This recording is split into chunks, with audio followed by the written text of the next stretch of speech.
हरे कृष्णा। आप सब लोगों का स्वागत है श्रील प्रभुपाद लीलामृत कथा में। हम लोग श्रील प्रभुपाद लीलामृत कथा को प्रारंभ करने के पूर्व श्रील प्रभुपाद के श्रीमद् भागवत में से एक श्लोक और तात्पर्य पढ़ेंगे।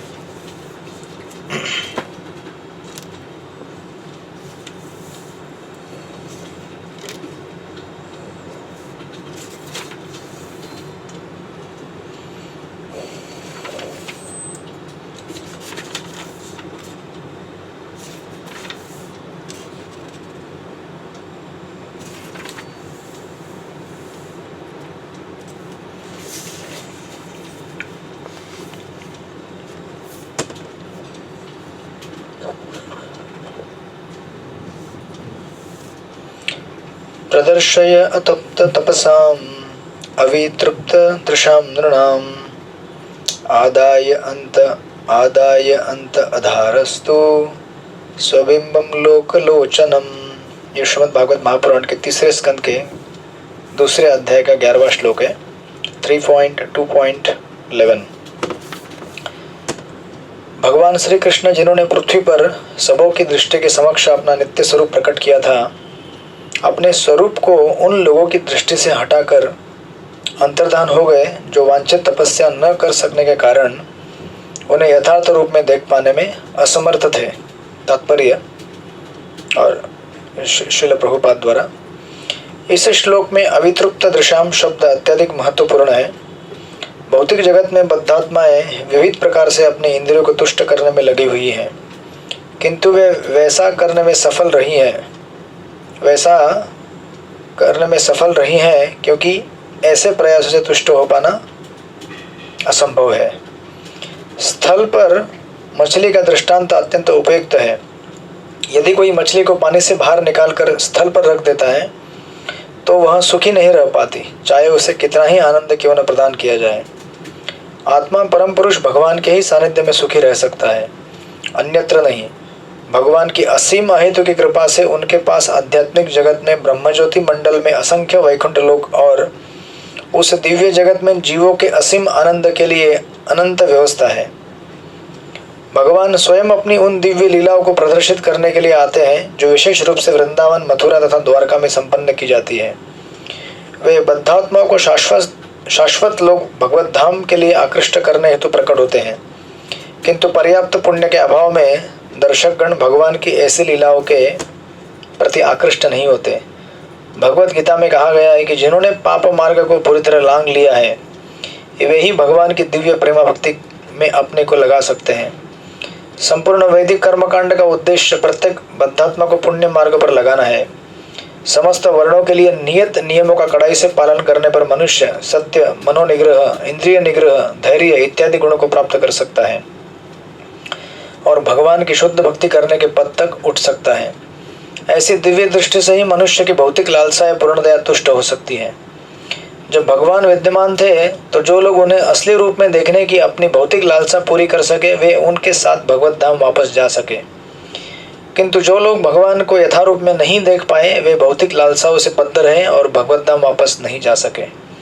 जब भगवान सबों की दृष्टि से चले गए तो उन्होंने अपने आदि नित्य रूप में ऐसा किया जैसे इस श्लोक में कहा गया है। उन्होंने सशरीर प्रयाण किया, उन्होंने अपना शरीर छोड़ा नहीं, जैसा कि बद्धात्माएं सामान्य रूप से गलती से समझती हैं। यह कथन उन श्रद्धाविहीन अभक्तों के इस मिथ्या प्रचार को झुठला देता है कि भगवान सामान्य बद्धात्मा की तरह दिवंगत हुए। भगवान इस जगत से अविश्वासी असुरों का अनुचित भार हटाने के लिए प्रकट हुए थे और ऐसा करने के बाद संसार की दृष्टि से ओझल हो गए। हरे कृष्ण। श्रील प्रभुपाद की जय। तो यहाँ पर श्रीमद् भागवत के इस श्लोक में श्रील प्रभुपाद, ये तीसरे स्कंद का दूसरा अध्याय है, जिसमें विदुर जी द्वारा श्री कृष्ण के बारे में और यदुवंश के बारे में जब प्रश्न पूछे गए थे, उद्धव जी उसका उत्तर दे रहे हैं। ये उद्धव जी के उत्तर है यहाँ पे दिए गए। जब विदुर जी हस्तिनापुर से बाहर चले गए, दुर्योधन ने जब अपमानित करके विदुर जी को वहाँ से बाहर निकाल दिया, उस समय विदुर जी संपूर्ण पृथ्वी का भ्रमण करते समय, तीर्थ यात्राओं को विजिट करते समय उद्धव जी से मिले और उद्धव जी से मिलने के बाद उन्होंने कई प्रश्न पूछे उद्धव जी से कि कृष्ण कैसे हैं, यदुवंश कैसे हैं, सारे भक्त कैसे हैं द्वारका में। और उन्हीं प्रश्नों का उत्तर देते समय ये उत्तर उद्धव जी दिए हैं। उस समय भगवान कृष्ण इस जगत से ऑलरेडी अंतर्धान हो चुके थे। जो मौसल लीला आप पढ़ते हैं प्रभास क्षेत्र में जो हुई है गुजरात के, जहाँ पर सारे द्वारकावासी यदुवंश आपस में लड़कर इस जगत से अंतर्धान हो गए, उसी प्रकार उसके तत्पश्चात भगवान भी इस जगत से अंतर्धान हुए। उस समय उद्धव जी की मुलाकात विदुर जी से होती है और विदुर जी उस समय ये प्रश्न उद्धव जी को जब पूछते हैं कि भगवान कैसे कहाँ हैं, उसके उत्तर में विदुर जी ने उत्तर दिया है कि भगवान तो एक्चुअली जगत से क्या हो गए, अंतर्धान हो चुके हैं। और जब भगवान इस जगत में मौजूद थे उस समय भी प्रकट तो थे, लेकिन लोग उन्हें देख नहीं पाए। तो उद्धव जी यहाँ पे कहते हैं कि एक्चुअली भगवान को देख पाना इन आँखों से संभव नहीं होता है, बल्कि हमारे पुण्य कर्म से संभव होता है। अगर हमारे पास पुण्य नहीं है, स्पेशली आध्यात्मिक पुण्य, तो हम भगवान को नहीं देख सकते। तो भगवान को यहाँ पे होते हुए भी न देख पाना, जैसे कंस और जरासंध और शिशुपाल दंतवक्र, इन्होंने भी भगवान का संग प्राप्त किया था, राइट। लेकिन ये भगवान को भगवान के रूप में समझ नहीं पाए और इसकी वजह से उनका मुक्ति नहीं हुआ आध्यात्मिक जगत में, भगवत धाम नहीं जा पाए। उनको जो मुक्ति मिली है, तो कहते हैं कि जो असुर भी भगवान के हाथों मारे जाते हैं उनको भी मुक्ति मिलती है, लेकिन वो मुक्ति ब्रह्म ज्योति की मुक्ति होती है वो भगवत धाम में नहीं जाते। तो यहाँ पे ये कहते हैं अवितृप्त दृश्याम, राइट। अवितृप्त यानी कि जो दर्शन को पूरा नहीं कर पाए, देख नहीं पाए, राइट, अवितृप्त, राइट। प्रदर्शया अतप्त, अतप्त यानी कि प्रदर्शया अतप्त तपस्याम, तपस्या यानी कि वांछित तपस्या न करने के कारण। तो तपस्या का अर्थ ये नहीं होता कि आप 1000 साल तक हाथ पैर खड़े हाथ ऐसे करके खड़े हो गए 1000 साल तक, जैसे हिरण्यकश्यप ने तपस्या किया था, एक पैर पे खड़े रहकर हाथ ऊपर कर, राइट। तो भागवतम में आपने देखा होगा, या फिर आप कभी कभी स्कूल में देखे होंगे बच्चों को सजा दी जाती है, बोलते बेंच पे खड़े हो जाओ हाथ ऊपर करके। तो इसलिए हम लोग पहले कीर्तन में हाथ ऊपर कर देते हैं हरे कृष्णा कृष्ण कृष्ण हरे हरे, हरे राम राम राम हरे हरे। क्योंकि पता है हाथ तो ऊपर करना है, तो पहले हाथ ऊपर कर लो, तो बाद में हाथ ऊपर करने की जरूरत नहीं पड़ेगी। तो यहाँ पे जो वांछित तपस्या कही गई है, ये तपस्या का अर्थ ये नहीं कि मैंने 4 दिन उपवास किया या फिर मैंने 20 दिन तक केवल एक टाइम भोजन करके रहा। ये सब तपस्याएं हैं, लेकिन इन तपस्याओं से हम भगवान को प्राप्त नहीं कर सकते, राइट। तपस्याएं जब तक भगवान को केंद्र में रखकर उनके प्रति समर्पण भावना से नहीं की जाती, तब तक सारी तपस्याएं केवल हमारे अहंकार को बढ़ा सकती हैं, राइट। इसलिए राधानाथ महाराज कई बार कहते हैं कि अगर आपको उपवास करना है और उपवास करें आप, उपवास करने के बाद समझो आप अगर उपवास कर रहे हैं और दूसरा कोई व्यक्ति उपवास नहीं कर रहा है, आप उसको देखें और बोले कि देखो मैं कितना बड़ा उपवास कर रहा हूँ, और आप क्या कर रहे हैं, आप कुछ नहीं कर रहे हैं, और आप उसके ऊपर अगर हंस दें या उनका मजाक उड़ाएं, तो हमारा उपवास फेल हो गया। क्योंकि उपवास किस लिए होता है, ये सब प्रजल्प करने के लिए नहीं होता है। उपवास होता है भगवान की श्रवण कीर्तन करने के लिए, राइट। क्योंकि हम लोग रेगुलरली बिजी रहते हैं लाइफ में, तो एक ऐसा कोई दिन निकाले जिस समय हम भगवान का कीर्तन कर सकें, राइट। बाकी काम धंधा ज़रा कम करके या फिर छोड़कर। तो इसीलिए तपस्या यहाँ का जो दिया हुआ अर्थ है। या कोई माइक म्यूट कर सकते हैं क्या इनको? ये विजय रसिका कोई तो है यहाँ पे। हरे कृष्णा, गजेंद्र नाथ प्रभु नहीं है यहाँ पे? आज मीटिंग किसने चालू किया है? होस्ट कौन है? हरे कृष्णा, विजय रसिका माता जी या प्रभु जी कौन है यहाँ पे? कृपया अपना माइक म्यूट करें। हरे कृष्णा। हाँ, धन्यवाद। तो इसलिए यहाँ पे जो तपस्या कही गई है वो तपस्या मतलब आध्यात्मिक तपस्या, राइट। और स्पेशली ऐसी तपस्या जब हमें भगवान कुछ चीज़ दें या फिर भगवान हमारे लिए कुछ प्लान बनाए, उस प्लान को, उन चीज़ों को स्वीकार करना और उसके हिसाब से चलना। नहीं तो कभी कभी क्या होता है, अगर चीज़ें हमारे हिसाब से नहीं हुई तो हम लोग भगवान का भजन ही छोड़ देते हैं, या फिर कम कर देते हैं। कल से मैं भगवान का भजन कम कर दूंगा। क्यों? जो मुझे चाहिए वो मिल नहीं रहा है। तो आप भगवान का भजन किस लिए कर रहे हो? आपको क्या चाहिए आपको भी पता नहीं है एक्चुअली देखा जाए तो, राइट। और भगवान हमें जो देना चाहते हैं उसके बारे में भी हमें ज्ञान नहीं कि क्या देना चाहते हैं। तो भगवान हमें आनंद देना चाहते हैं और शाश्वत जीवन देना चाहते हैं, लेकिन हम लोग समझते हैं कि इस जगत में रहकर हम लोग आनंद लेंगे, इस जगत में रहकर हम परमानेंट यहाँ पे घर बनाएंगे। तो ऐसा तो नहीं होने वाला, राइट। क्योंकि ये जगत ही क्या है? अविनाशी है। ये विनाशमय जगत है। तो ये यहाँ विनाश होने वाला है, यहाँ कोई कुछ रहेगा नहीं। और भगवान हमारे लिए अलग अलग प्रकार के प्लान बनाएंगे। इन अलग अलग प्लान के तहत हमको अपने पास बुलाने का चेष्टा करेंगे। और अगर हम इस बात को स्वीकार ना करें तो फिर हम लोग वांछित तपस्या नहीं कर रहे, क्योंकि तपस्या का ये भी एक भाग है। तपस्या मतलब कठिनाई, इनकन्वीनियंस। कुछ चीज़ें हमें अच्छी नहीं लगेंगी, फिर भी हमें उन्हें स्वीकार करना है, क्योंकि उन चीज़ों को स्वीकार करके हम आध्यात्मिक जीवन में प्रगति कर सकते हैं। जैसे मैं 1-2 दिन पहले एक डिवोटी के घर पे गया था सत्संग के लिए। उन्होंने बुलाया, कहा कि आप आइए घर पे। बोले यहाँ पे हमारा जगन्नाथ बलदेव सुभद्रा भगवान का वेलकमिंग है। तो मैं बोला ऑलरेडी बहुत शेड्यूल टाइट है, आपके यहाँ कैसे आऊँ मैं? तो बोले नहीं चलेगा, आप रात को आइए, लेट तो भी चलेगा, 9-10 बजे। मैंने कहा अच्छा 9-10 बजे भी चलेगा। तो मैंने सारे प्रोग्राम पूरे किए, जितने भी यहाँ वहाँ प्रोग्राम के थे, संध्या के समय, दोपहर के। फिर मैं रात को उनके पास पहुँच गया 9-9:30 बजे। घर पे गया तो घर में जगन्नाथ बलदेव सुभद्रा का डीटी रखा हुआ था सामने, बड़ा बड़ा डीटी, इतना बड़ा बड़ा डीटी था। प्रोग्राम कीर्तन कर रहे थे वो लोग। मैं पहुँचा तो उन्होंने कहा कि कीर्तन कीजिए आप। तो भगवान को दंडवत लगाने के बाद मैं बैठा, कीर्तन किया प्रारंभ। एक 20-25 मिनट कीर्तन किया होगा। अभी शॉर्ट टाइम था, निकलना था फटाफट। फिर मैंने कहा कि अभी कीर्तन के बाद मुझे थोड़ा सा शॉर्ट कथा भी करना था, 10-15-20 मिनट। तो पता नहीं मैंने उस दिन मुझे क्या विचार आया, मैंने कहा कि मैं नहीं कथा कर रहा हूँ। तो जो वहाँ पे ऑर्गेनाइज़र थे उनको कहा कि आप कथा कीजिए। जो भी डिवोटी थे, छोटा एक हाउस फैमिली प्रोग्राम था, एक 10-15 लोग रहेंगे घर के बस मेंबर। तो मैंने उनको कहा आप कथा कीजिए। और उन्होंने कथा बोले कि प्रभु जी मैंने तो कुछ तैयार नहीं किया, मैं क्या बोलूँगा कथा। मैं बोला जो भी आपके मन में आएगा बोल दीजिए, भगवान क्या है, प्रसन्न होंगे आपके कृष्ण कथा से। तो मैं कुछ प्रिपरेशन करके गया था, लेकिन मैं बोला नहीं। मुझे पता नहीं क्या प्रेरणा आया, मैंने उनको बोल दिया आप बोलिए। तो मैंने उनको माइक दिया, वो बोलना चालू किए, कथा प्रारंभ किया उन्होंने।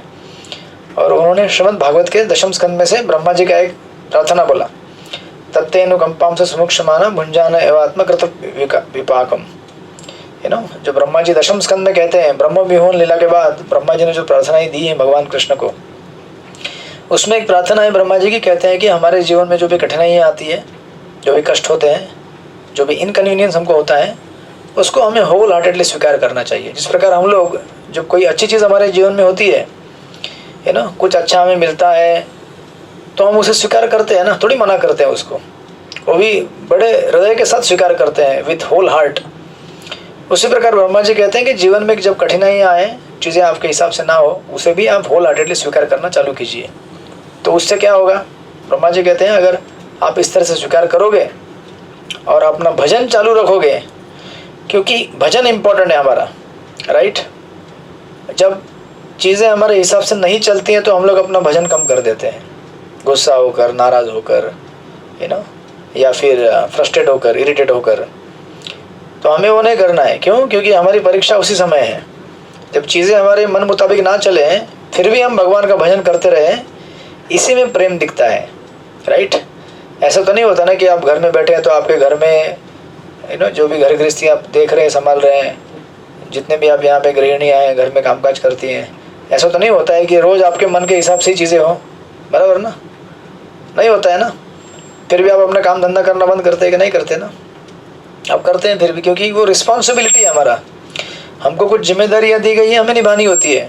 भले हमें वो अच्छी लगे उस समय या अच्छी ना लगे, बट हमें जिम्मेदारी निभानी है, क्योंकि हमारा जिम्मेदारी है। उसी प्रकार भक्त का जिम्मेदारी है, उसे कभी अच्छा लगे ना लगे भगवान का भजन करते रहना है उसे। हरे कृष्ण कृष्ण कृष्ण हरे हरे, हरे राम राम राम हरे हरे। क्योंकि जीव का स्वाभाविक धर्म है भगवान का भजन करना, वैष्णव की सेवा करना, ये हमारा स्वभाव है। हम इसे टाल नहीं सकते किसी भी परिस्थिति में, हमें अच्छा लगे या ना लगे, राइट।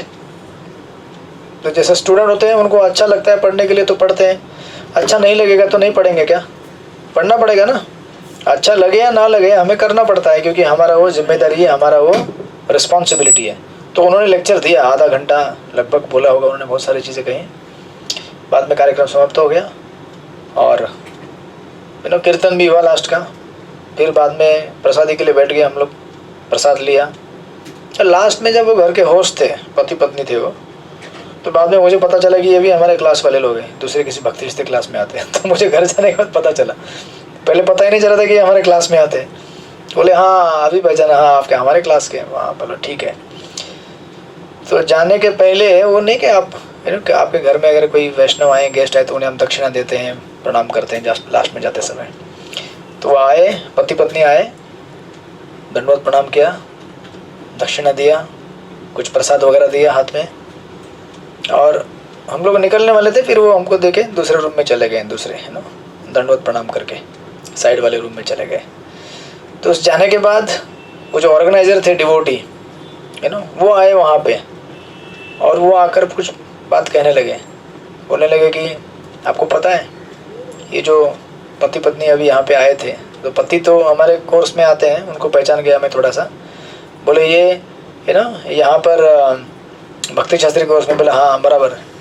तो पत्नी के बारे में उन्होंने कहा कि पत्नी को एक्चुअली कैंसर हो गया है, राइट।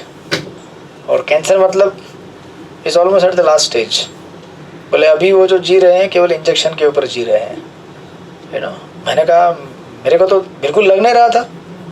जब पति पत्नी सामने आए, दोनों इतने खुशी से झूम रहे हैं, इस तरह से वो पूरा दंडवत लगा रहे हैं, और एकदम ऐसा लग रहा था कि मानो कुछ हुआ ही नहीं है घर में उनके, एकदम सब कुछ एकदम शांत। तो ऐसा होने पे मैंने पूछा, और मुस्कुरा रहे थे, हंस रहे थे। मैंने पूछा ऐसा कैसे हो गया, तब मुझे समझ में आया कि जगन्नाथ जी ने मेरा लेक्चर क्यों रुकवा दिया था। और वो रुकवा के उन्होंने उनसे वो श्लोक बुलवाया, तत्तेनुकंपाम से सुमिक्षमाना भुंजान एवात्म कृतम विपाकम। हमारे जीवन में भगवान जो भी करते हैं हमारे लिए सही करते हैं, क्योंकि वो जानते हैं आपको किस लिए क्या कौन सी चीज़ सही है। ये श्लोक उन्होंने जो पढ़ा था, मुझे उसका मर्म तब समझ में आया। बाद में उन्होंने कहा कि इन्होंने डिसाइड किया है, जब इनको कैंसर हो गया है, उनके घर में छोटे छोटे जगन्नाथ जी वो लेके आए थे, उसके बाद दूसरे एक बड़े बड़े जगन्नाथ जी इन्होंने दिए डिवोटी ने। तो उन्होंने कहा कि ये जो माता जी है, इन्होंने डिसाइड किया कि जीवन के बचे हुए जितने भी शेष दिन हैं, या जितने भी अभी मालूम नहीं कितने दिन हैं, भगवान की कृपा रही तो बहुत सारे भी दिन होंगे, और ऐसे भी जितने भी दिन है वो भी कृपा ही है भगवान की, राइट। बोले इतने दिन मैं भगवान की सेवा करूँगी, जगन्नाथ की सेवा करूँगी। ज़रा विचार कीजिए, अगर किसी व्यक्ति को इस तरह से टर्मिनल कैंसर हो गया है और जो इंजेक्शन पे जी रहा है, लेकिन उसके हृदय में कितना बड़ा दिल है, ज़रा सोचिए। जब उनको देखा तो मुझे लगा भी नहीं कि इनको कैंसर हो गया है, इतनी बड़ी परेशानी इनके जीवन में है, एकदम हंसी खुशी, एकदम ब्लिसफुल, और इतने बड़े बड़े जगन्नाथ। ज़रा सोचिए आप, ज़रा सोचिए किसी को कैंसर हो गया है और घर में इतने बड़े बड़े जगन्नाथ लाके फेस्टिवल कर रहे हैं। अब मालूम नहीं है कितने दिन जीने वाले हैं, कितने दिन रहने वाले हैं, लेकिन यही जीवन की सुंदरता है भक्त के जीवन की, वैष्णव की, कि जितने भी जीवन के दिन बचे हैं वो अगर भगवत सेवा में बीत जाए, वही जीवन की प्रसन्नता है। क्योंकि हमारा वास्तविक स्वभाव और वास्तविक धर्म यही है कि हम भगवान की सेवा में लगे रहे, राइट। तो आज हमारे पास आप सोचेंगे कुछ 40 साल बचे हैं, किसी के पास 50 साल बचे हैं, किसी के पास 10 साल बचे हैं, कोई जितना रहेगा उम्र का, लेकिन वास्तविक देखा जाए तो हमारे पास क्या बचा है हमको ही मालूम नहीं है। परीक्षित महाराज को 7 दिन का नोटिस मिला था, 7 दिन उनके पास थे। किसी पेशेंट को नोटिस मिलता है 3 महीना है या 6 महीना है, उसको मालूम पड़ता है। हम में से किसी को मालूम नहीं है कितने दिन बचे हुए हैं, इसलिए ये समझ कर चलना कि आज का दिन, ये आज का अंतिम दिन था मेरे जीवन का, राइट। प्रभुपाद एक लेक्चर में कहते हैं कि वैष्णव ऐसे होते हैं जो सोचते हैं कि कल मुझे मरना है। हरे कृष्णा है ना, कैसे सोचकर चलते हो, कल तो मुझे मरना ही है, राइट। इसलिए आज अभी इस समय जो मेरा टाइम है, अभी जो मुझे समय मिला है, वो मैं भगवान का भजन करूँगा। हरे कृष्णा कृष्ण कृष्ण हरे हरे, हरे राम राम राम हरे हरे। क्योंकि हमें मालूम नहीं है कि जीवन में कितना समय हमारे पास बचा हुआ है, कितना समय हम बिता सकते हैं, अभी किसी को जानकारी नहीं है। जितना समय बचा है उतना भगवान की सेवा में लगा दें। ये कहने का अर्थ ये नहीं कि आप अपने घर के परिवार के कामकाज छोड़ दें, जिम्मेदारियाँ छोड़ के यहाँ वहाँ भागना चालू करें, फिर कोई भागेगा मंदिर की तरफ, कोई हिमालय की तरफ भागे, नहीं, ऐसा अर्थ नहीं है। अर्थ ये है जो आप जहाँ हैं वैसे ही रहिए। ब्रह्मा जी के दूसरे प्रार्थना में ब्रह्मा जी कहते हैं ज्ञाने प्रयास उदपास्य नमन्ते एव शर्मुकृतम, वो कहते हैं कि एक जगह रहो जहाँ हो, स्थाने स्थिता, लेकिन वहाँ बैठ के क्या करो, अपने घर के कामकाज, ऑफिस के कामकाज, अपनी जिंदगी के कामकाज करते हुए भगवान का भजन साथ में करो। क्योंकि डेफिनेटली हमें कोई गारंटी नहीं है कितना हम जीने वाले हैं, कितना हमारे पास समय डिस्पोजल में बचा हुआ है, किसी को मालूम नहीं है, तो इसे कहते हैं वांछित तपस्या। ये वांछित तपस्या है। तपस्या केवल कुछ चीज़ों के लिए फास्टिंग करना, कुछ चीज़ों को त्यागना और कड़क धूप में बैठना, या फिर कड़क ठंडी में बिना कपड़े के घूमना, ये तपस्या ही नहीं होती है। ये तपस्याएं हैं डेफिनेटली, लेकिन इससे भी इम्पोर्टेंट तपस्या है जब चीज़ें हमारे खिलाफ हो, जब चीज़ें हमारे अगेंस्ट हो, उनको स्वीकार करना और चलते रहना, रुकना नहीं। चलो कोई बात नहीं, ये हुआ ना, इसी में एडजस्ट करके चलना है हमको, चलो ऐसा हो गया कोई बात नहीं, उसमें एडजस्ट करके चलना है। तो हो सकता है कि आपके साथ रहने वाले लोग बदल जाएं, आपकी जगह बदल जाए, आपकी नौकरी बदले, या आपके शरीर तो बदल ही रहे हैं साथ में, राइट। ये शरीर तो डे बाय डे बदल ही रहा है। जिस शरीर को हमने 20 साल पहले देखा था वो शरीर तो नहीं रहा अभी, 20 साल पहले आप देखे होंगे कितने जवान दिख रहे हैं, छोटे बच्चे जैसे दिख रहे हैं, या जवान दिख रहे हैं, जो भी दिख रहे हैं। अभी देखेंगे तो ये शरीर बूढ़ा हो गया है, बाल पक गए हैं, दांत 3-4 निकल चुके हैं, पेट में डाइजेशन कम हो गया है, या फिर थोड़ा बैठने पे तुरंत जपा करने के लिए बैठते तुरंत नींद आती है। हरे कृष्णा जवान थे तो उछल कूद करके सब कुछ करते थे, अभी कहीं कीर्तन चालू हो जाए मंदिर में, टेम्पल हॉल में, और जवान लोग नाच रहे हैं तो बूढ़े लोग साइड में खड़े होकर देखते रहते हैं। क्या करें, अभी नाच तो नहीं सकते, लेकिन कोई बात नहीं, जब टाइम था आपने नाच लिए, अभी आपको कहाँ नाचना है, आपके हार्ट के अंदर नाचना है, राइट। और भगवान के गुणगान गाते रहना है। हरे कृष्णा कृष्ण कृष्ण हरे हरे, हरे राम राम राम हरे हरे। तो इस तरह से ये वांछित तपस्या होती है। जीवन में अनफेवरेबल सिचुएशन भी हो, फिर भी उसे एक गोल्डन अपॉर्चुनिटी में कन्वर्ट करें। तो श्रीमद् भागवत के जितने भी उदाहरण हैं, प्रहलाद महाराज या फिर परीक्षित महाराज या युधिष्ठिर महाराज या फिर गजेंद्र या फिर पांडव, जितने भी उदाहरण हैं, विपरीत परिस्थितियों को एक अपॉर्चुनिटी में उन्हें बदल दिया कि ये मौका है भगवान का भजन करने का। क्योंकि भगवान का भजन करने का मौका केवल अच्छे समय में नहीं रहता, बुरे समय में भी रहता है, और दोनों समय में रहता है। लेकिन हम लोग कैसे होते हैं, अच्छा चले सब कुछ तो थोड़ा बहुत भजन कर लेंगे, वो भी यहाँ वहाँ देखते हुए, पटकते मटकते हुए, और बुरा चले तो फिर तो गाली देते रहेंगे, ऐसा क्यों हुआ, वैसा क्यों हुआ। नहीं, वैसे नहीं। तो ये वांछित तपस्या, इसलिए यहाँ पे प्रभुपाद कह रहे हैं, उद्धव जी कहते हैं विदुर जी को, ये वांछित तपस्या है। तो आप देखिए वो माता जी ने कितना तपस्या किया है, ज़रा सोचिए। जब मालूम हो कि हम मरने वाले हैं कुछ दिनों में, लेकिन फिर भी मरने के साथ साथ ये आकांक्षा है, ये दुख नहीं है कि अभी मैं, और ऐसे बूढ़े भी लोग नहीं है, जवान लोग हैं, उनके छोटे छोटे बच्चे, इतनी बच्चियाँ हैं। मुझे लगता है उनकी उम्र पति पत्नी की उम्र रहेगी ऐसे ही 30-35 के आसपास रहेगी, 30-35-40, उससे ज़्यादा नहीं है। विचार कीजिए, जब हमें मालूम हो कि हम मरने वाले हैं, फिर भी हम भगवान का भजन ना छोड़ें और उल्टा तेज करें उसको। घर में विग्रह लेके आओगे तो सेवा बढ़ेगा ना, उनको भोग लगाना है, श्रृंगार करना है, सुलाना है, उठाना है। इसको कहते हैं वांछित तपस्या। नॉट टू रिग्रेट, जितने भी जीवन के दिन हैं खुशी खुशी भगवान की सेवा में। और ये सेवा करने से फिर हमें क्या होता है, यथार्थ रूप में भगवान का दर्शन प्राप्त होता है। तो दर्शन प्राप्त हुआ ना उन्हें, तो इतने बड़े बड़े जगन्नाथ घर में कैसे आ जाते हैं इतने बड़े बड़े भगवान के विग्रह हैं तो इस तरह से। तो यहाँ पर प्रभुपाद जी ये चीज़ कह रहे हैं कि ये वांछित तपस्या होती है और इस तपस्या को करने के बाद हम भगवान का दर्शन प्राप्त कर सकते हैं, राइट। और ऐसी तपस्या करने की शक्ति हमें वैष्णव के कृपा से मिलती है, वैष्णव के अनुग्रह से मिलती है, राइट। तो ऐसे ही श्रील प्रभुपाद हमारे एक महानतम वैष्णव हैं जिनका हम लोग कथाक्रम पढ़ रहे थे, राइट। अगर आपको याद रहेगा लास्ट टाइम हम लोग, राइट, लीलामृत में देख रहे थे चैप्टर नंबर 10, उसके अंत में थे हम लोग। श्रील प्रभुपाद अगर आपको याद रहेगा, श्रील प्रभुपाद को जापान जाने के लिए इनविटेशन आया था, राइट। और प्रभुपाद जी ने 1961 जनवरी जब उनको ये इनविटेशन मिला जापान जाने के लिए, राइट, टोक्यो में कॉन्फ्रेंस था मई 10 to 20, राइट। वो उसका ये था नाम, Congress for cultivating human spirit, right. तो वहाँ पे प्रभुपाद को मिस्टर तोशीहिरो नकानो करके एक व्यक्ति है, उनका नाम है, लीलामृत में वर्णित किया गया है। ये व्यक्ति उधर जापान के ऑर्गेनाइजर थे इस प्रोग्राम के, जहाँ पे भारत के आध्यात्मिक मूल्यों को श्रील प्रभुपाद को प्रेजेंट करना था।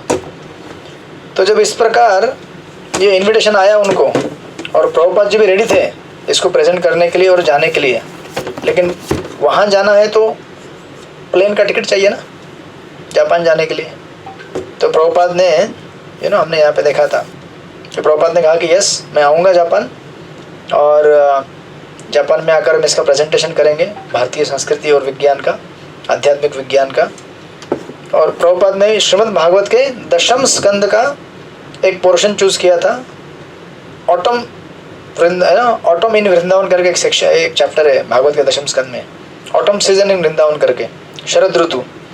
तो शरद ऋतु का वर्णन है, ऐसे 50 अलग अलग श्लोक हैं, उनके अलग अलग इलिस्ट्रेशंस और उसके ऊपर उसके लेसन्स दिए गए हैं। तो हमने लास्ट टाइम एक हाथ तो लिए थे, जैसे बरसात के समय में जंगल, जैसे आप अगर गांव के एरिया में चले होंगे, उस गांव के एरिया में चलते समय रास्ते में गर्मी के सीज़न में रास्ते बन जाते हैं पैदल चलने के बाद, अगर आपने कभी देखा होगा गांव के साइड में तो। लेकिन वही रास्ते बरसात में अगर जब झाड़ उग जाए तो कवर हो जाते हैं घास की वजह से और झाड़ी से, राइट। तो उसी प्रकार कहा जाता है कि अगर हम रेगुलर शास्त्रों का अध्ययन नहीं करेंगे, शास्त्र नहीं सुनेंगे, सत्संग में नहीं आएंगे, तो हम भी जो भी पहले थोड़ा बहुत जान चुके थे आध्यात्मिक जीवन में, जो भी हम भक्ति के बारे में जान गए थे, भूल जाएंगे, राइट। क्योंकि उसका रेगुलर अभ्यास नहीं होगा तो भूल जाएंगे, है ना। इसलिए आप लोग रेगुलर सुनते हैं, रोज़ 4 बजे सुनते, मैंने सुना, फिर वो फ्रेश रहता है कि रोज़ जपा करना है, भक्तों के संग में रहना है, वैष्णव अपराध नहीं करना है, और जीवन में जितने भी कठिनाई आई उनको सहन करना है। तो ऐसे 50 अलग अलग लेसन्स और उसके पिक्चर्स, क्योंकि जापान किसके लिए फेमस है, पेंटिंग के लिए, राइट। और इंडिया किसके लिए फेमस है, स्पिरिचुअल मैसेज के लिए। तो इस तरह से प्लान बना, और श्रील प्रभुपाद फिर सोचने लगे कि जापान जाना है तो फिर इसका गाड़ी भाड़ा लगेगा प्लेन का। तो मिस्टर तोशीहिरो नकानो बोले कि मैं तो नहीं दे सकता, आपको खुद का भाड़ा अरेंज करना पड़ेगा, मैं आपको प्लेटफॉर्म अरेंज करके दूंगा, वहाँ पे रहने का व्यवस्था वगैरह करके दूंगा, लेकिन आने का खर्चा आपको उठाना पड़ेगा। तो प्रभुपाद ने एक्चुअली क्या किया, प्रभुपाद ने डॉक्टर राधाकृष्णन, उस समय भारत के जो वाइस प्रेसिडेंट थे, मार्च 29 को उन्होंने वाइस प्रेसिडेंट को एक लेटर लिखा, और उस लेटर में उन्होंने लिखा, you know that I am a sannyasi without any relation with bank, neither I am attached with financing institution. उन्होंने कहा कि देखो, मैं एक सन्यासी हूँ, मेरा किसी बैंक से कोई कनेक्शन नहीं है, ना ही किसी, उस समय प्रभुपाद इस्कॉन की स्थापना तो नहीं किए थे, तो कोई बैंक ये वो कुछ था ही नहीं सवाल, प्रभुपाद अकेले थे। उन्होंने कहा कि मैं किसी फाइनेंशियल इंस्टीट्यूशन से कनेक्टेड नहीं हूँ, किसी बैंक से कनेक्टेड नहीं हूँ, मुझे जापान से इनविटेशन आया है इसको प्रेजेंट करने के लिए आध्यात्मिक लिटरेचर्स को, तो मुझे वहाँ तक जाने का कुछ प्लेन का टिकट का फ्री पैसेज या कुछ आप बना के दीजिए।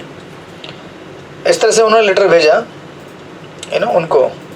उसमें साथ साथ उन्होंने एक ऑर्गेनाइजेशन है जो बाद में क्रिटिकल रोल प्ले करेगा प्रभुपाद के अमेरिका जाने के पैसेज के लिए। वहाँ पे उन्होंने लिखा दूसरे एक कंपनी को, deputy manager of Scindia steam navigation company in Bombay, उन्होंने कहा कि 1958 में 1958 में उसी कंपनी ने प्रभुपाद को एक ऑफ़र दिया था, 50% ऑफ़र टिकट अमेरिका जाने के लिए, राइट। उस समय आया था वो, उस समय प्रभुपाद उसके ऊपर काम नहीं कर पाए थे, वो बाद में आएगा सेक्शन देखेंगे हम आगे उसको। तो कह रहे थे कि मिस्टर नकानो ने जापान में मुझे क्या किया है, इस तरह से इनवाइट किया है। और प्रभुपाद एक्चुअली सोच रहे थे कि पहले मुझे जाना है न्यूयॉर्क, राइट, लेकिन इन्विटेशन कहाँ से आया, पहले जापान से आया। तो प्रभुपाद सोचे कोई बात नहीं, अगर अमेरिका नहीं तो जापान ही चले जाता हूँ, जापान जाऊँगा मैं, कोई बात नहीं। इस तरह से उन्होंने उनको भी लिखा और उनको कहा कि मुझे इस तरह से टिकट मिल सकता है क्या आने का जाने का। उसके बाद उन्होंने इनको ट्राई करने के बाद इन लोगों से बात करने के बाद एक व्यक्ति का यहाँ पे नाम दिया है, उनका नाम है मिस्टर ब्रिजरतन एस मोहत्ता, राइट। इन्होंने भी एक बार भक्तिवेदांत श्रील प्रभुपाद से बात की थी कुछ स्पॉन्सर ढूंढने की, और उनको कहीं अगर बाहर जाना है तो उसको ये करने के लिए। इस तरह से इन्होंने प्रभुपाद ने 3-4 लोगों के और बड़े बड़े प्रोमिनेंट लोगों से ट्राई किया टिकट के लिए, राइट। और ये एक भारतीय संस्था है, मिनिस्ट्री ऑफ साइंटिफिक रिसर्च, वहाँ भी इन्होंने लेटर भेजा, ये मिस्टर ब्रिजरतन मोहत्ता करके। इन्होंने इस तरह से हर जगह उन्होंने एप्लीकेशन डाला कि मुझे कुछ फाइनेंस चाहिए, मुझे जापान जाने के लिए, प्रचार करने के लिए, राइट। उसके जवाब में एक सबसे पहले रिप्लाई आया मिनिस्ट्री ऑफ साइंटिफिक रिसर्च से, वहाँ से रिप्लाई आया, उन्होंने कहा कि एक्चुअली इन्होंने भी और वाइस प्रेसिडेंट जो थे डॉक्टर राधाकृष्णन, इन सब के यहाँ से रिप्लाई आया कि हम आपके काम को सराहना कर रहे हैं, आप अच्छा काम कर रहे हैं, बहुत नोबल टास्क है, लेकिन हम लोग माफ़ी चाहते हैं कि आपको कोई भी फेयर अरेंज करके नहीं दे सकते हैं करके। इस तरह से रिप्लाई आया। और प्रभुपाद ने कई जगह पे इन स्पॉन्सर को लिखते समय लिखा था कि मुझे स्पॉन्सर क्यों चाहिए, एक्चुअली मैं स्पॉन्सर किस लिए मांग रहा हूँ। प्रभुपाद लिखते थे कि मैंने इसके पहले किसी से फाइनेंस नहीं मांगा है किसी चीज़ के बारे में, राइट। एक सन्यासी होने के नाते मुझे एक्चुअली इन सब चीज़ों की ज़रूरत अपने पर्सनल नीड के लिए नहीं है, मुझे ज़रूरत किस लिए है, ताकि मैं भगवान के संदेश को इनके तक पहुँचा सकूँ। प्रभुपाद कहते हैं our life is dedicated to render service to the humanity at large for reviving dormant spiritual consciousness, right. और इसके लिए मुझे ये चाहिए, मुझे अपने खुद के इसके लिए नहीं चाहिए। इस तरह से जब सारे जगह से रिप्लाई आया और हम आपको नहीं दे सकते ये करके उन्होंने बोला, तो प्रभुपाद का जापान का ड्रीम जो था तो वहीं पे समाप्त हो गया। तो प्रभुपाद जापान नहीं जा पाए। सो इवन दो इतना अपॉर्चुनिटी था, राइट। और मे बी जापान जाते प्रभुपाद तो जापान की इस्कॉन जापान से शुरुआत होता, लेकिन प्रभुपाद जापान नहीं जा पाए, और यहाँ पे दिया है डॉक्टर राधाकृष्ण का लेटर भी है एक्चुअली, जो उनको लेटर आया था, राइट। वो लिखते हैं कि while I am feeling too much ecstasy for the reception arrangement you are doing for me, I beg to inform you that my passage expenses, which is near about 3,500, is not yet settled. Oh, sorry, Prabhupada ने लिखा है उनको, I submitted one application to the government of India for help and the copy of my application is also sent herewith, and I also wrote letter to Dr. Radhakrishnan, लेकिन ये उनसे सफल हुआ नहीं, राइट। इस तरह से जब प्रभुपाद जापान नहीं जा पाए और वहाँ से रिप्लाई आ रहा था किसका, तोशीहारो नाकानो का, कि आप कब आ रहे हैं, आप आने के पहले क्या कीजिए, जापान के जितने भी जो मेयर्स है सिटीज़ के, उनको भी लेटर लिखिए, क्योंकि हर सिटी में जाके प्रेजेंटेशन देना था, तो उनके साथ भी टाइप कीजिए और ऑफिशियल परमिशन लीजिए, हम लोग वहाँ भी पहुँच जाएंगे। तो इन्होंने वहाँ से वो भी लिखा, तोशीहारो नाकानो उधर से लिख रहे थे, प्रभुपाद यहाँ से लिख रहे थे। उस समय प्रभुपाद ने उनको फाइनली लिखा, राइट। प्रभुपाद लिखते हैं as you have developed a deep love for me I dare to ask you to send me financial help to take me to Japan. Finally Prabhupada ने उनको ही बोल दिया कि देखो मैंने यहाँ पे बहुत ट्राई किया, इंडिया में हर जगह पे ट्राई किया, लेकिन मुझे कोई फाइनेंशियल हेल्प नहीं दे रहा है, और मैं अभी आपको ही रिक्वेस्ट कर रहा हूँ कि अगर जापान मुझे आना है तो आप ही मेरा टिकट निकालिए, राइट।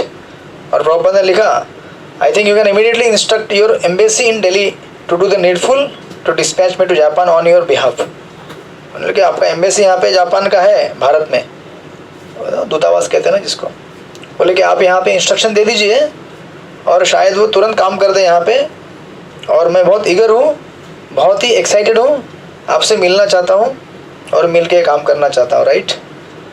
बट मिस्टर तोशिहारो नाकानो है ना, उन्होंने भी कहा कि मैं तो आपको हेल्प नहीं कर सकता। इस तरह से जापान का ड्रीम वहीं समाप्त हो गया। एंड देन उसके बाद जुलाई 1962 को श्रील प्रभुपाद वृंदावन में थे, उन्होंने वहाँ पे अपना रेसिडेंस चेंज कर दिया। श्रील प्रभुपाद पहले कहाँ पे थे, केशी घाट में वंशी गोपाल मंदिर के यहाँ पे रह रहे थे, वहाँ से चेंज करके प्रभुपाद चले गए राधा दामोदर टेम्पल, है ना। आप गए होंगे राधा दामोदर टेम्पल, है ना, वृंदावन में जो 7 गोस्वामी का टेम्पल में से एक टेम्पल है प्रोमिनेंट। और उस टेम्पल में विशेष क्या है, वहाँ पे समाधि मंदिर से, राइट, बहुत सारे आचार्यों के, और स्पेशली रूप गोस्वामी का समाधि वहाँ पे है। तो प्रभुपाद वहाँ पे गए, और प्रभुपाद ने एक्चुअली प्रभुपाद वहाँ जाने के पहले फॉर 3 years ही had been paying the rent of 5 rupees per month for his Radha Damodar room. तो उसके लिए एक्चुअली पहले से प्रभुपाद रूम को रेंट पे कर रहे थे, है ना, 5 रुपया पर मंथ। अभी फिर प्रभुपाद वहाँ पे रहने के लिए गए, तो उसका डिस्क्रिप्शन है, छोटा सा रूम है ना, और वहाँ पे लिखा गया, सतगुरु महाराज लिखते हैं, the main room had electric lightning and a fan and the walls had been plastered and painted. Room कितना था, 7 feet by 15 feet, बहुत ही छोटा, राइट। और ये जगह छोटा था और ऐसा कुछ प्रोमिनेंट नहीं लगता था भौतिक दृष्टि से, लेकिन इस जगह की खास स्पेशलिटी क्या थी, अंदर प्रभुपाद का जो किचन का रूम था, अभी भी आप जाएंगे तो वहाँ से दिखता है, बट आई थिंक अभी वहाँ पे कुछ कंस्ट्रक्शन हुआ, I don't know recent time में कुछ तो, लेकिन जहाँ प्रभुपाद का किचन था उस किचन के विंडो से सीधा रूप गोस्वामी का समाधि वहाँ पे दिखता था। So that was the main special thing. और फिर प्रभुपाद वहाँ पे शिफ्ट हो गए, वहाँ पे रहने लगे, और ऐसा लग रहा था मानो कि वहाँ पर रहने के बाद रूप गोस्वामी उनको पर्सनली अभी इंस्ट्रक्शन दे रहे हैं और उनको ब्लेसिंग्स दे रहे हैं, यू नो, श्रीमद् भागवतम के ऊपर लिखने के लिए, राइट। इस तरह से वहाँ पे रहते समय प्रभुपाद का शेड्यूल था एज यूजुअल, प्रभुपाद रात को, यू नो, 1 बजे, यू नो, जब कोई उठा नहीं होता था, प्रभुपाद उठ के श्रीमद् भागवतम के ऊपर कमेंट्री लिखना चालू करते थे, राइट। और फिर सुबह एज यूजुअल अपना शेड्यूल उनका, सुबह मंगला आरती वगैरह करके उसके बाद थोड़ा सा मॉर्निंग वॉक करके फिर प्रभुपाद जपा करके फिर राइटिंग के ऊपर बैठ जाते थे। इस तरह से ये वर्णन है। यहाँ पर प्रभुपाद जब वहाँ पहुँचे वंशी गोपाल मंदिर से राधा दामोदर मंदिर में, और यहाँ पे आने के बाद प्रभुपाद को एक अलग एम्पावरमेंट फील हुआ, क्योंकि यहाँ से प्रभुपाद का जर्नी स्टार्ट होगा श्रीमद् भागवतम के ऊपर कमेंट्री लिखना, और श्रीमद् भागवत की कमेंट्री लिखकर उसको अमेरिका तक पहुँचाना, और अमेरिका से फाइनली पूरे विश्व भर और फाइनली इंडिया में लेके आना। तो जैसे कि हम जानते हैं राधा दामोदर मंदिर में बहुत सारी समाधियाँ हैं, तो वहाँ पे स्पेशली जब लोग दर्शन के लिए आते थे, अनेक समाधियों को परिक्रमा करके जाते थे, क्योंकि आध्यात्मिक जीवन में भगवान की कृपा के साथ साथ सबसे इम्पोर्टेंट कृपा है भगवान के भक्तों की कृपा, दैट इज़, अगर हमारे ऊपर भगवान के भक्तों की कृपा रहे तो भगवान की कृपा बड़ी आसानी से मिल जाती है। इसलिए श्रील प्रभुपाद उस जगह को काफ़ी इंपॉर्टेंस दे रहे हैं यहाँ पे। और चूंकि हमें कहा जाता है रूपानुग, राइट, हम लोग रूप गोस्वामी के फॉलोअर हैं। अब रूप गोस्वामी के स्थान में आने के बाद तो और प्रभुपाद एम्पावर्ड फील किए, और प्रभुपाद ने वहाँ से फिर प्रेयर्स चालू किए अपने आचार्यों को, राइट। और यहाँ पे सतगुरु महाराज कहते हैं, Bhaktivedanta Swami spiritual master and the previous spiritual masters in the disciplic succession had wanted the Krishna conscious movement to spread all over the world, right? चाहते थे हमारे आचार्य भक्ति संस्था ठाकुर जी सारे की पूरे विश्व भर में कृष्ण भावना का प्रसार और प्रचार हो, राइट। और उसका प्रचार प्रसार करने के लिए, शुरुआत करने के लिए इससे बढ़िया कोई जगह नहीं थी, श्रील प्रभुपाद के लिए और रूप गोस्वामी के समाधि प्लेस से, क्योंकि हम जाने ही जाते हैं रूपानुगा। तो अभी रूपानुगा है तो फिर रूप गोस्वामी का ब्लेसिंग सबसे पहले चाहिए, राइट। इस तरह से यहाँ पे ससुर महाराज लिखते हैं, at Radha Damodar temple he felt he had enter an eternal residence known only to pure devotees.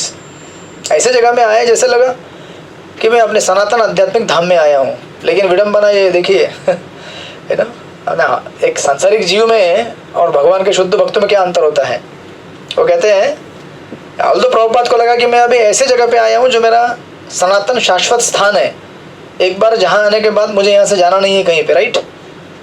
यद्गत्वा निवर्तन्ते तद्धाम परमम मम, जो लीलामृत में वर्णन, सॉरी गीता में वर्णन है। लेकिन यहाँ आने के बाद ऐसा लग रहा था मानो ये जहाँ यहाँ जितने भी आचार्य हैं, रूप गोस्वामी हैं, जीव गोस्वामी हैं, कृष्णदास कविराज गोस्वामी, उनकी समाधियाँ हैं, ये सारे आचार्य उनको मानो ऐसा कह रहे हैं कि आप यहाँ से बाहर जाओ। लेकिन कब आप भागवतम लिखोगे, भागवतम कंपोज करने के बाद, भागवतम को लेने के बाद आपको यहाँ नहीं रहना है।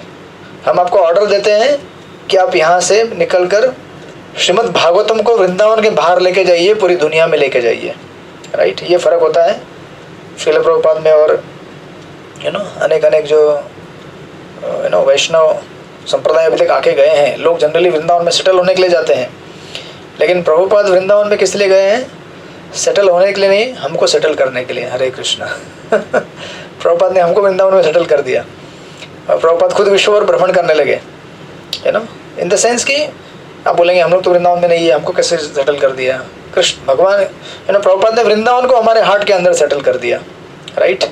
और इस तरह से प्रभुपाद कहते हैं जून उस समय 1962 के आसपास द वेदर बिकम जब एकदम कड़क वेदर था जून के समय में, कड़क उस समय प्रभुपाद अपने रूम के अंदर ही रहते थे और रूम के अंदर रह के घंटों घंटों तक अपने उस शटर को लगाकर, छोटा सा फैन था, उसको फैन को ऑन करके और प्रभुपाद का डेस्क क्या था, उनका जो ट्रंक था उसके वही डेस्क बना के बैठते थे उसके ऊपर लिखने के लिए भागवतम, राइट।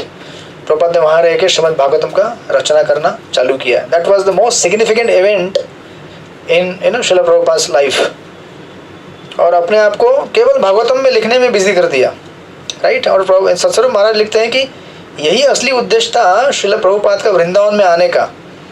क्या कि ऐसा पुस्तक लिखा जाए जिस पुस्तक को लेकर वो अमेरिका जा सकते हैं, राइट। और सतस्वरूप महाराज यहाँ पे लिख रहे हैं, he had not come to Vrindavan to die and return to Godhead. Generally हम लोग क्यों जाएंगे वृंदावन? हम लोग जनरली सोचते हैं कि अभी बूढ़ा हो गया, वृंदावन जाऊंगा, अपना शरीर त्याग दूंगा, मैं भगवत धाम चले जाऊंगा, हरे कृष्णा लेकिन हम लोग प्रभुपाद वृंदावन में किस लिए गए? भगवत धाम जाने के लिए नहीं गए। प्रभुपाद भगवत धाम क्यों जाना चाहेंगे? प्रभुपाद भगवत धाम से हमको भगवत धाम लेने के लिए आए हैं, राइट। तो प्रभुपाद वृंदावन में गए इसलिए ताकि ग्रंथ की रचना करके उस ग्रंथ को हम तक लेके आए। क्योंकि हम लोग वृंदावन कैसे जाएंगे? हम लोग ऐसे वृंदावन नहीं जा सकते। हम लोग जब भागवतम पढ़ेंगे, श्रीमद् भागवतम की लीलाओं का अर्थ समझेंगे, प्रभुपाद के इंस्ट्रक्शन समझेंगे, तब हम वृंदावन में एंट्री कर पाएंगे। विदाउट दैट वृंदावन में एंट्री हमारा संभव ही नहीं है। इसलिए हमको वृंदावन में लेने के लिए सबसे पहले चाहिए श्रीमद् भागवतम, राइट। इस तरह सतस्वरूप महाराज यहाँ पे लिखते हैं, rather he had come because it was the ideal place to get spiritual strength. और जितने भी पूर्ववर्ती आचार्य होके गए हैं उन्होंने भी वृंदावन में जाके बस के बुक लिखे थे, हमारे सनातन गोस्वामी, रूप गोस्वामी, जिन भी वैष्णव आचार्यों ने शास्त्रों का रचना किया, नाना शास्त्र विचारों ने जो षड गोस्वामी अष्टकों में पढ़ते हैं, इस तरह से उन्होंने इंग्लिश स्पीकिंग वर्ल्ड के लिए एक भागवतम रचना करना प्रारंभ किया। That was the great mission. और उनको वहाँ से उतना शक्ति मिला, वृंदावन से, सारे आचार्यों से ब्लेसिंग्स मिला, भगवान से ब्लेसिंग मिला। ये वृंदावन डायरेक्टली भगवान कृष्ण की भूमि है और श्रीमद् भागवतम भगवान कृष्ण को ग्लोरीफाई करता है। हालांकि आप देखेंगे श्रीमद् भागवतम में जो प्रभुपाद ने कमेंट्री दिया, दशम स्कंद के 13वें अध्याय की कमेंट्री है। आप बोलेंगे दशम स्कंद तो पूरा कवर ही नहीं हुआ प्रभुपाद के द्वारा, तो प्रभुपाद ने हमें कृष्ण किधर दिए, कैसे दिए, हमें सोचना चाहिए, जानना चाहिए कि प्रभुपाद ने जो पहले 9 स्कंद दिए हैं कमेंट्री, उसमें इतना कृष्ण लीला के बारे में वर्णन दिया है और कृष्ण को कैसे मिलना है वो वर्णन दिया है। उतना हम लोग पढ़ लेना तो हम लोग दशम स्कंद को डाइजेस्ट कर पाएंगे, अदरवाइज दशम स्कंद को डाइजेस्ट करना नॉट पॉसिबल, राइट। इसीलिए कई बार हम लोग जब भागवतम पढ़े तो पहले 9 स्कंद पक्का जरूर पढ़े, उसके बाद फिर दशम स्कंद को पढ़ने का चेष्टा करें। अदरवाइज हम लोग समझ नहीं सकते कि दशम स्कंद क्या है बिना प्रभुपाद की कृपा के, राइट। इस तरह से ये चैप्टर नंबर 10 पूरा होता है और ये प्रथम वॉल्यूम का जो पहला वॉल्यूम है, टोटल 7 वॉल्यूम है, राइट, प्रभुपाद लीलामृत के, उसका प्रथम वॉल्यूम का लास्ट का चैप्टर हम लोग फिर प्रारंभ किया और 10 मिनट हमारे पास है।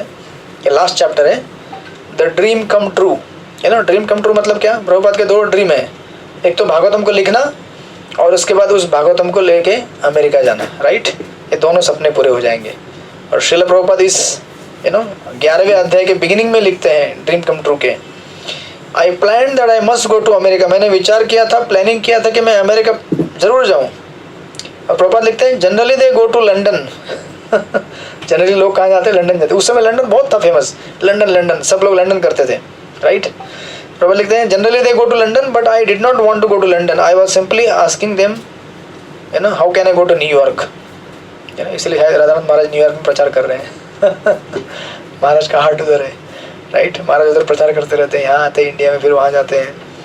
प्रभुपाद बोले कि मैं तो लेकिन न्यूयॉर्क जाना चाहता था, राइट। और प्रभुपाद कह रहे थे कि मैं हमेशा प्लान करता रहता, मैं कैसे जाऊँ, मैं टोक्यो के थ्रू जाऊँ, जापान के रास्ते से होके जाऊँ, वहाँ से सस्ता होगा कि इस रास्ते से सस्ता होगा, कैसे होगा, मैं वहाँ न्यूयॉर्क कैसे जाऊँ। जैसे प्रभुपाद जब छोटे थे, हमने एकदम बिगिनिंग में देखा था, प्रभुपाद अपने कलकत्ता से वहाँ पे स्टेशन पे जाके देखते थे कि वृंदावन जगन्नाथपुरी जाने वाली गाड़ी कौन सी है, जगन्नाथ गाड़ी कौन सी जाती है, राइट। बचपन से उनको अब ये देखेंगे, लेकिन यहाँ पे अभी क्या कर रहे हैं, सोच रहे हैं कि मैं न्यूयॉर्क कैसे जाऊँगा, ये रास्ते से जाऊँगा और रास्ते से जाऊँगा, कैसे पहुँचूँगा मैं। इस तरह से बिगिन होता है। और इसके बिगिनिंग में सत्स्वरूप महाराज कहते हैं कि श्रील प्रभुपाद की, क्योंकि पूर्ववर्ती आचार्यों ने बहुत सारी कमेंट्रीज लिखी हुई हैं भागवतम के ऊपर, तो सत्स्वरूप महाराज पहले क्वेश्चन खड़ा करते हैं कि हमें और एक कमेंट्री की क्या जरूरत पड़ी है, कि प्रभुपाद के कमेंट्री की जरूरत क्यों पड़ी हमको, why Prabhupada commentaries needed, right. तो एक्चुअली क्यों कमेंट्री की जरूरत पड़ी प्रभुपाद की हमको, राइट। इसका मैंने आई थिंक एक बार लास्ट टाइम बताया था मैंने, 2-3 मुद्दे, उसमें एक पॉइंट है उसको जैसे रिवाइज करते हैं। प्रभुपाद कहते हैं कि एक्चुअली नॉट प्रभुपाद बट हमारे जितने भी वैष्णव आचार्य हैं और वैष्णव सीनियर वैष्णव, वो कहते हैं कि एक्चुअली प्रभुपाद की कमेंट्री और पूर्ववर्ती आचार्यों में बहुत अंतर है। जो हमारे पूर्ववर्ती आचार्य हैं, इनकी कमेंट्री उस समय टाइम अलग था। अब जब लोगों को अगर स्पिरिचुअल वैल्यू समझाने हैं तो आज हमको एक एक बताना पड़ता है, मांसाहार मत करो, जुआ मत खेलो, नशा मत करो, लेकिन प्रभुपाद मतलब पूर्ववर्ती आचार्य के टाइम में ये सब बताने की जरूरत नहीं पड़ती थी, क्योंकि ये सब वैल्यूज़ कल्चर में ही थे। लेकिन आज ये वैल्यूज़ कल्चर में नहीं है, तो इसलिए किसी भी स्पिरिचुअल टीचर को सबसे पहले यही चैलेंज होता है कि लोगों को ये पहले समझाए। और प्रभुपाद के अनेक कमेंट्स में आप देखेंगे, Prabhupada most of the time इन्हीं चीज़ों को बताते रहते हैं कि मांसाहार मत करो, जुआ मत खेलो, नशा मत करो, व्यभिचार मत करो, क्योंकि अध्यात्म का सबसे पहला कदम होता है अपने आप को शुद्ध रखना, और शुद्ध रखने के बाद ही हम लोग भगवान की तरफ बढ़ सकते हैं, राइट। तो प्रभुपाद के ग्रंथ हमारे लिए इतने इम्पोर्टेंट है, राधा कृष्ण के लीलाओं का आस्वादन करने के पूर्व हमें शुद्ध होना है, तभी हम उन लीलाओं का आस्वादन कर पाएंगे, ना तो नहीं कर पाएंगे। इसलिए प्रभुपाद की कमेंट्री एक, this is just one point, but ऐसे बहुत सारे पॉइंट है। और स्पेशली उनके गुरु महाराज श्रील भक्ति सिद्धांत सरस्वती ठाकुर, इनकी इच्छा थी कि इसका अंग्रेजी भाषा में प्रचार हो, इसलिए प्रभुपाद ने इसको स्टार्ट किया। तो इसको लिखने के लिए उन्होंने जगह चूज़ किया था श्री राधा दामोदर मंदिर, अब लेकिन राधा दामोदर मंदिर में लिख सकते थे केवल, राइट। लेकिन बुक को प्रिंट करना है तो कहाँ जाना पड़ेगा? दिल्ली। इसलिए Prabhupada back and fourth travel करते थे। तो राधा दामोदर मंदिर में बैठकर बुक का राइटिंग करना, और राइटिंग पूरा होने के बाद उसको प्रिंटिंग करने के लिए दिल्ली लेके आते थे, चिप्पीवाड़ा में, राइट। तो वहाँ पे हित शरण शर्मा करके हैं, जिसके बारे में हमने पहले भी पढ़ा था, राधा प्रेस था उनका। ये राधा प्रेस में ये लेके आते थे बुक को, और उनको प्रिंट करने के लिए जब लेके आए तो अभी लक्ष्मी चाहिए, राइट, पैसा चाहिए बुक को प्रिंट करने के लिए, पब्लिश करने के लिए पेपर चाहिए। तो प्रभुपाद अनेक जगहों पे जाके डोनेशन मांगे, कुछ लोगों ने बहुत सारे लोग थोड़ा थोड़ा डोनेशन देते थे आउट ऑफ रिलीजियस कर्टसी, और कि एक साधु आया है, चलो उनको कुछ दक्षिणा देना है, चलो ऐसे 10-5 रुपये दे दिया। बट उससे प्रभुपाद का काम होने वाला नहीं था। तो किसी ने उनको सजेस्ट किया कि आप कहाँ जाइए, उन्होंने कहा कि आप गीता प्रेस के हनुमान प्रसाद पोद्दार के पास जाइए। तो अगस्त 8, 1962 प्रभुपाद उनके पास गए, हनुमान प्रसाद पोद्दार के पास, गीता प्रेस गोरखपुर के जो ओनर है। तो वो जब वहाँ पे गए तो लखनऊ में, उनको प्रभुपाद ने मिलते ही उन्होंने कहा कि आपका काम बहुत सराहनीय है और मैं आपको ज़रूर डोनेशन दूंगा। और प्रभुपाद वहाँ पे उनको ऑन द स्पॉट प्रभुपाद को उन्होंने 4,000 रुपये का डोनेशन दे दिया, राइट। तो उस समय 4,000 बहुत बड़ी अमाउंट थी, 1962-63 के आसपास। इस तरह से ये डोनेशन प्राप्त होने के बाद प्रभुपाद फिर दूसरी जगह पे गए, डालमिया ट्रस्ट इन दिल्ली। उन्होंने भी 4,000 रुपये का उनको डोनेशन दिया। और ये डोनेशन इस तरह से इकट्ठा करने के बाद प्रभुपाद राधा प्रेस और ओके प्रेस, ये 2 प्रेस हैं, विस्तार से वर्णन है इनका, लीलामृत में आप अभी पढ़ेंगे तो विस्तार से पढ़िएगा। इन 2 प्रेस में आकर प्रभुपाद इसका प्रिंटिंग चालू कर दिए। तो प्रभुपाद खुद बुक लिख रहे थे, खुद उसको एडिट करते थे, फिर उसको प्रूफ रीड भी करते थे और फाइनली इनको प्रिंटिंग के लिए भेजते थे, राइट। इस तरह से प्रभुपाद बैक एंड फोर्थ आकर वृंदावन से इन बुक को वहाँ पे प्रिंट करने के लिए दिए, राधा प्रेस और ओके प्रेस। और एक बार जो हित शरण शर्मा है राधा प्रेस के, वो एक्चुअली अपने मेमोरल में कहते हैं, इंटरव्यू में कहते हैं कि प्रभुपाद मेरे पास आते थे और हमेशा कहते थे कि जल्दी करो, टाइम जा रहा है, टाइम नहीं है मेरे पास, बहुत टाइम कम है और एक्चुअली जो हित शरण शर्मा थे उनके पास बहुत बड़े बड़े प्रोजेक्ट रहते थे, जैसे डालमिया, उस समय के बड़े बिजनेसमैन थे, उनका कुछ प्रिंटिंग चल रहा था। तो वो कहते थे प्रभुपाद को कि प्रभुपाद आपका भी काम आएगा, लेकिन पहले डालमिया का काम होने के बाद। प्रभुपाद कहते थे ऐसा नहीं, ऐसा गलत काम है, आप पहले मेरा लीजिए। उनको प्रेस करते थे, मुझे जल्दी जल्दी चाहिए करके। इस तरह से प्रिंट करते कैंटो 1 का फर्स्ट वॉल्यूम प्रिंट हो गया, तो आपने कवर देखा होगा, कैंटो 1 का फर्स्ट वॉल्यूम का यही कवर है, तो यहाँ पे दिख रहा है आपको ये, जहाँ पे बीच में गोलोक वृंदावन का पिक्चर है राधा कृष्ण का, साइड में संकीर्तन आंदोलन चैतन्य महाप्रभु का, और एक साइड में गोलोक वृंदावन। ऐसा उन्होंने जैकेट खुद डिज़ाइन किया और 1100 कॉपी प्रिंट की कर दी गई, फर्स्ट 1100 कॉपीज़। उसमें से प्रभुपाद ने 100 कॉपी अपने पास ली, बाकी 1000 कॉपीज़ प्रिंटर के पास बैलेंस रखी। तो प्रभुपाद का फॉर्मूला कैसा था, अभी पैसा तो है नहीं, इतने सारे बुक को प्रिंट किया है, लेकिन अभी आगे का वॉल्यूम प्रिंट करना है, वॉल्यूम 2, तो पैसा चाहिए। तो प्रभुपाद क्या करते थे, ये वॉल्यूम 1 के जो 100 बुक उन्होंने लेके गए थे उसको मार्केट में बेचते थे, खुद सेलिंग करना, सेल करने के बाद जो भी पैसा आएगा उसको पब्लिशर के पास लेके आना, प्रिंटर के पास, और फिर उससे और कॉपी लेके जाना और प्रिंट कर और बेचना। इस तरह से प्रभुपाद एक एक करके इन्होंने ये कर दिया, राइट। पैसा इकट्ठा किया और फिर पुराने बच्चे हुए बैलेंस कॉपी लेके आते थे। और सत्सरू महाराज लिखते हैं, तो ये उनका ऐसा प्लान था, फर्स्ट वॉल्यूम, टोटल 3 वॉल्यूम बनने वाले थे फर्स्ट कैंटो के, प्रथम स्कंद के। तो फर्स्ट वॉल्यूम बेचने के बाद जो भी लक्ष्मी आएगा उस पैसे से सेकंड वॉल्यूम प्रिंट करना है, और सेकंड वॉल्यूम प्रिंट करने के बाद उससे जो पैसा आएगा उससे थर्ड वॉल्यूम प्रिंट करना है। ऐसा उनका सिस्टम उन्होंने बनाया था। तो उन्होंने प्रभुपाद ने इस पुस्तक को देने के लिए गए पहले, सबसे पहले डॉक्टर राधा कृष्णन, उसके बाद गए हनुमान प्रसाद पोद्दार। इन लोगों ने हनुमान प्रसाद पोद्दार और डॉक्टर राधा कृष्णन, उन्होंने बुक का फॉरवर्ड भी लिखा, अप्रिशिएट किया, कि कहा कि ये डॉक्टर राधा कृष्ण का यहाँ पे दिया गया है फॉरवर्ड। वो कहते हैं, it is a source of great pleasure for me that a long cherish dream has materialised. तो कह रहे हैं कि ये भक्तिवेदांत स्वामी का बहुत पुराना सपना था इस बुक को लिखना, और वो पूरा हो गया, इससे मुझे बहुत खुशी है। उसी प्रकार हनुमान प्रसाद पोद्दार, इन्होंने भी बुक के लिए अच्छा फॉरवर्ड दिया। उसके बाद प्रभुपाद अनेक स्कूल, कॉलेज, लाइब्रेरीज, हर जगह गए वो, right. Finally ministry of education वहाँ पे पहुँच गए, गवर्नमेंट ऑफ इंडिया।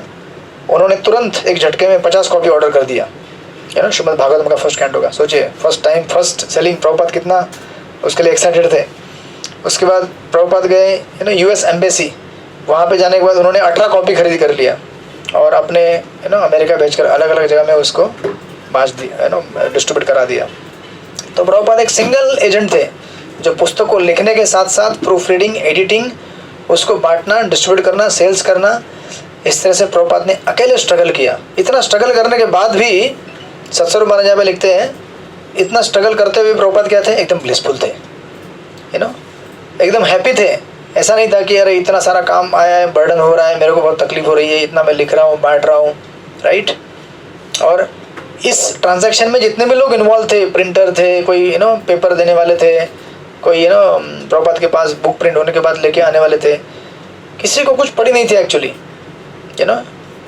उनके लिए बिजनेस था या उनके लिए कुछ कामकाज था, लेकिन प्रभुपाद के लिए ये भगवान की सेवा थी, राइट। और प्रभुपाद इस चीज़ से एश्योर्ड थे। प्रभुपाद ससुर महाराज लिखते हैं, Bhaktivedanta Swami by his full engagement in producing the Bhagavatam felt blissful, और उनको भगवान से पूरा एश्योरेंस मिल रहा था कि आप सही काम कर रहे हैं और आप जो काम कर रहे हैं इसी भागवतम से आप जो प्रचार करना चाहते हैं इसका फाउंडेशन बनेगा। और हम देख सकते हैं कि इस्कॉन के इतिहास में, इसलिए हम लोग कहते हैं कई बार books are basis, books are basis ऐसे कहा जाता है, इसलिए कहा जाता है बिकॉज हमारा मूवमेंट स्टार्ट ही हुआ बुक से ही मेंटेन हो रहा है और बुक से ही आगे चलेगा, राइट। क्योंकि हमारे वैष्णव कल्चर का और सिद्धांत का पूरा सार, प्रैक्टिस, फिलोसॉफी सब कुछ इन बुक्स के अंदर है। इसलिए प्रभुपाद को किसी ने एक बार कहा था कि अगर इस्कॉन बंद पड़ जाए तो क्या करेंगे कल। प्रभुपाद ने कहा कि कोई बात नहीं, इस्कॉन बंद भी पड़ गया तो भी जिसके पास मेरी किताबें हैं, तो प्रभुपाद ने वो जो लेक्चर चल रहा था उस समय उसमें वो जो लेक्चर ले दोगे, तुम्हारे पास प्रभुपाद की किताब है, तुम्हारे पास है, तो जिसके पास प्रभुपाद की किताब है वो कल इस्कॉन को वापस स्थापित करेगा और वापस इस्कॉन रिवाइव हो जाएगा। तो प्रभुपाद की पुस्तकों में इतना शक्ति है, न केवल एक संस्था को स्थापित करने में, किंतु जिसका आध्यात्मिक जीवन रुक गया है, कभी कभी हमारा आध्यात्मिक जीवन रुक जाता है एक जगह पे या फिर आगे बढ़ता नहीं है, उसको प्रभुपाद की किताब पढ़नी चाहिए और प्रभुपाद की किताबों को पढ़ के उसको जीवन में उतारना चाहिए। जब पढ़ेंगे किताब और जीवन में उतारने का प्रयास करेंगे, रुकी हुई आध्यात्मिक जीवन वापस स्टार्ट हो जाएगी, रिवाइव हो जाएगी।